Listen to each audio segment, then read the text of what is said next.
বাবারা বেশি কথা বলেন না, তারা নীরবতাকেই ভাষা বানিয়ে নেন। আমার বাবা কখনো বলেননি আমি তোমাকে ভালোবাসি।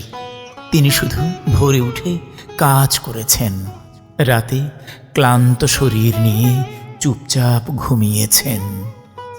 আমি যা চেয়েছি তিনি কিভাবে জোগাড় করেছেন কখনো জানতে চাইনি, শুধু পেয়েছি এটুকুই যথেষ্ট ছিল।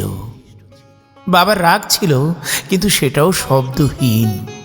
একটা দীর্ঘ নিঃশ্বাস, একটা ভারী চোখ, এই ছিল তার বকুনি।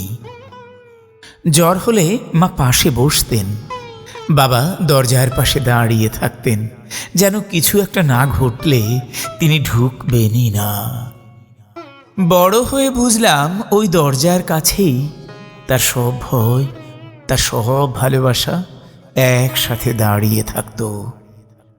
আজ বাবার চুলে সাদা পড়েছে, হাঁটা তার ধীর হয়েছে, তবু তার চোখে আমাকে নিয়ে চিন্তা একটুও কমেনি।